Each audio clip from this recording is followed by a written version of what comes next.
সীমাক ভালপোৱা ল'ৰাটোৱে সীমাৰ মাকৰ লগত কথা পাতিম বুলি কয়।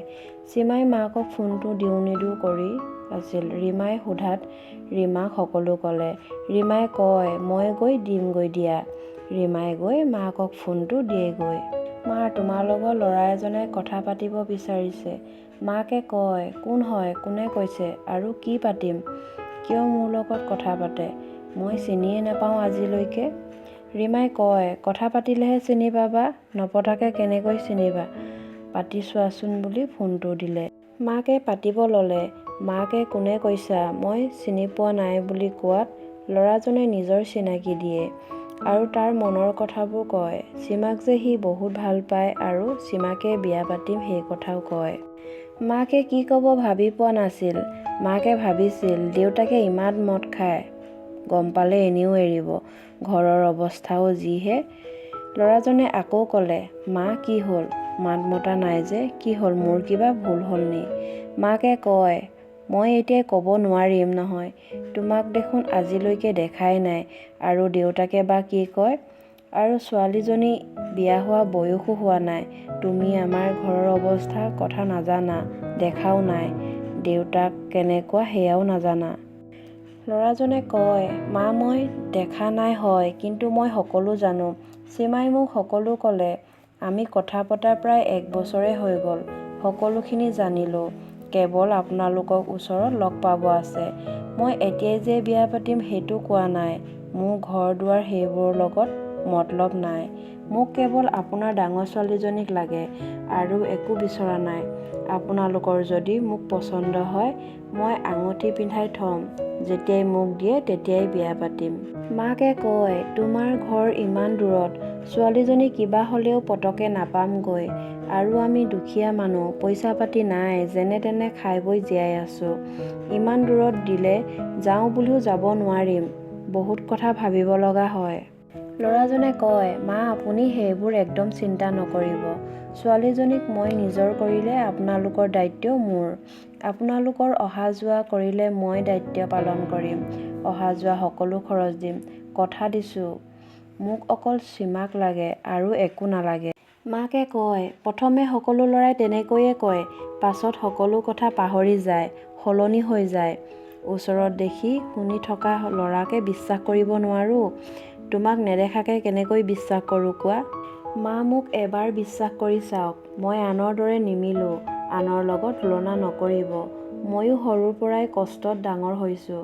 কষ্টৰ মূল্য মই ভালদৰে জানো। সৰুৰ পৰা নিজেও কষ্ট কৰি আহিছোঁ। আজি মই নিজৰ ভৰিৰ ওপৰত থিয় হৈছোঁ। মাকে কয় মই অকলে সিদ্ধান্ত ল'ব নোৱাৰিম। দেউতাকে মোকে খং কৰিব আৰু আইতাক খুৰাকহঁত আছে। সকলোৱে সন্মতি দিলে মোৰ ক'ব লগা একো নাই। মইতো ল'ৰা ছোৱালীৰ সুখটোকে বিচাৰোঁ। সিহঁতৰ সুখ মানে মোৰো সুখ। মা মোক আপোনাৰ ঘৰত আহিবলৈ এবাৰ অনুমতি দিয়ক। মই দেউতাক গৈ নিজে সুধিমগৈ আৰু ঘৰৰ আইতা খুৰা যাক যি সুধিব লাগে সকলোকে সুধিম বুলি কয়। মাকৰ তাৰ কথাবোৰ শুনি কিবা ভাল লাগিল। মাকে ক'লে ঠিক আছে আহিবা। সি বহুত ফূৰ্তি পায়। সীমাক কয় সীমা মোক মায়ে আহিব কৈছে। মই যাম, ঘৰত গৈ কথা পাতিমগৈ। এইবাৰ বিহুতে যাম। মই কেইদিনমান ছুটি লৈ। এইবাৰ তোমাক মই ফাইনেলি দেখা পাম আৰু ওচৰত লগ পাম। ইমান দিনে ফোনতহে কথা পাতি আছিলোঁ, এইবাৰ কাষত কথা পাতিম তোমাক চাই চাই। আৰু এটা কথা, মই দেখিব একেবাৰে বেয়া, কোলা, মোক কোলা মোলা দেখিতো আঁতৰি নোযোৱা ন? মোৰ এতিয়া এইবোৰক লৈহে ভয় হৈছে।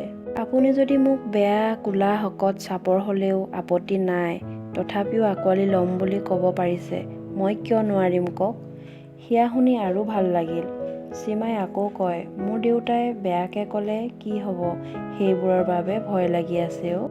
ধেত, সেইবোৰ ভাবি চিন্তা কৰি থাকিব নালাগে। মই তোমাক পাবলৈ সকলো সহ্য কৰি ল'ম। মাৰে যদিও মাৰ খাবলৈ ৰাজি আছোঁ। সীমাৰ কথাবোৰ শুনি মনটো বহুত ভাল লাগিল। পাছদিনা সীমাই ৰীমাৰ আগত কয় সি ঘৰত মোৰ কথা সুধিব আহিম বুলি কৈছে। দেউতাক ক'ব ভয়হে লাগে, গম পালে কি বা কয়। ৰীমাই কয় মই দেউতাক ক'ম, সি অহাৰ আগত কৈ থ'লে ভাল হ'ব, নহ'লে আৰু বেছি বেয়া হ'ব। দেউতাই বহুত বেয়া ব্যৱহাৰ কৰিব তাৰ আগত। মোক কথাষাৰো নজনালে বুলি কি বুলি ক'বা? মই জানো নহয় কেনেকৈ কি ক'ব লাগে। ৰীমাই দেউতাকৰ ওচৰত যায়। দেউতা, কথা এটা ক'ব আছে তোমাক। কি কথা? আমাৰ ঘৰলৈ ল'ৰা এজন আহিব। ক'ৰ ল'ৰা আৰু কিয় আহিব? বহুত দূৰৰ ল'ৰা। বাক পচন্দ কৰিছে, তোমালোকৰ লগত কথা পাতিবলৈ আহিব। ওচৰৰ ল'ৰা কি বিচাৰি নাপালে নি? চবৰে লগতে কিবা মন নিমিলে নহয়। ইটোৱে সিটো মন মিলিছে আকৌ। তাই কি তাক ওচৰত দেখিছে নে কি? নাই দেখা, আহিলেহে দেখিব। দেউতাকে খং কৰে। নেদেখাকে পচন্দ কৰিব আহিছে, কাম নাই। তাৰ যদি হাত এখন নাই বা ভৰি এটা নাই তেতিয়া কি কৰিব? আহিলে গম পাবা নহয় কেনেকুৱা, দেখিলে কথা পাতিলেহে জানিবা। কাম বন নাই, সি যদি বুঢ়া হয় কি কৰিব? ৰীমাই কয়, নেদেখাকে নাযায়, আহিলে তোমালোকৰ লগত কথা পাতি গম পাবা। তোমালোকৰ পচন্দ হ'লেহে বিয়া হ'ব। আৰু তেনেকুৱা হ'লে ক'লে হয়, ইমান সাহসত ঘৰত আহিম বুলি নক'লে হয়। দেউতাকে কয়, আহি যদি যাদু মন্ত্ৰ কৰি লৈ যায় কেনেকৈ গম পাব? মোহিনী মাৰিব আহিবও পাৰে। তাই কয়, কি যে কথাবোৰ ভাবা, আজিৰ দিনত সেইবোৰ ভাবে নি? এবাৰ আহিব দিয়াচোন। আহিলে বুলিয়ে যে বিয়া হ'বই লাগিব কথা নাই। কথা পাতি চাবা, দুইখন ঘৰৰ লগত মিলিলেহে হ'ব। অহাৰ আগত নেদেখাকে যি টি ভাবিলে কি হ'ব? নিজৰ ঘৰৰ অৱস্থাও চাবা। কি ক'ম কোৱা, আহিব ক'মনে? দেউতাকে নাজানো বুলি কয়। তুমি নাজানো বুলি ক'লে কি হ'ব? আকৌ আমি আহিব দিলে ওলোটা চিধা কথা ক'বলৈ। আকৌ সুধিছোঁ, আহিব দিম নে কি? এবাৰ ভাবা, সি যে তোমালোকক নুসুধাকেও পলুৱাই নিম বুলি ক'ব পাৰিল হয়। তেনে ল'ৰা নহয় বাবেহে ইমান দূৰৰ পৰা আহিম কৈছে তোমালোকৰ লগত কথা পাতিবলৈ। দেউতাকে আৰু একো মাত নামাতিল। ৰীমাই কয়, তুমি আহিব কৈছা বুলি কৈ দিমগৈ দেই। দেউতাকে একো নক'লে। তাই আকৌ কয়, আহিলে নবকিবা আকৌ। তোমাক সুধি লৈছোঁ, আহিব ক'মনে? দেউতাকে আৰু মুখেৰে মাত নামাতিলে। ৰীমাই বায়েকৰ আগত কয়গৈ, দেউতাক ক'লোঁ। সীমাই সোধে, দেউতাই কি ক'লে? তাই সকলো ক'লে, দেউতাকে কি কি কৈছিল। সীমাই কয়, কি কৰোঁ, আহিব দিওঁ নে কি? তাই কয়, আহিব ক'বা। কথা পাতিলেহে দেউতাহঁতে বুজিব, ওচৰত লগ পালে। সীমাই কয়, অহাৰ পাছত বেয়া ব্যৱহাৰ কৰিলে কি হ'ব? ৰীমাই কয়, কিবা এটা পাব হ'লে কষ্ট দুখ সহ্য কৰিবই লাগিব, তেতিয়াহে সফল হ'ব। তুমি তাক সকলো কথা কৈ থবা, দেউতাৰ বিষয়ে সকলো। তেতিয়া বেয়া নাপায়। সঁচা ভাল পোৱাই সকলো সহ্য কৰিব পাৰিব চাবা। মই ইমান কথা নাজানো, মোতকৈ তোমালোকে বেছি জানিবা আৰু বুজিবা। সীমাই ল'ৰাজনক আকৌ কয় দেউতাকৰ কথা। আপুনি আহিব বিচাৰিছে আহক, কিন্তু মোৰ দেউতাই যদি বেয়াকৈ কয় বেয়া নাপাব, ধৰি নাথাকিব। মই আগৰ পৰাই কৈয়ে আহিছোঁ মোৰ দেউতাৰ কথা। আজিও কৈছোঁ, দেউতাই কথা ক'ব পালে একো নাভাবে। নিজৰ মানুহজনীক ল'ৰা ছোৱালীকে কেনেকুৱা ব্যৱহাৰ কৰে, দুখ কষ্ট পালেও মতলব নাই। আপোনাকে বেয়া ব্যৱহাৰ কৰিলে মোৰে বেয়া লাগিব। তুমি সেইবোৰ চিন্তা কৰি নাথাকিবা। মোক মা দেউতাই গালি পাৰিলেও ধৰি নাথাকোঁ। তোমাৰ মা দেউতাক মোৰ নিজৰ মা দেউতা বুলিয়ে ভাবি লৈছোঁ।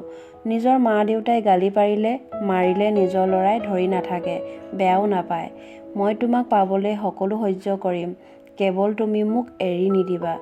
মই 1 সপ্তাহৰ পাছত গৈ আছোঁ। 1 সপ্তাহৰ পাছত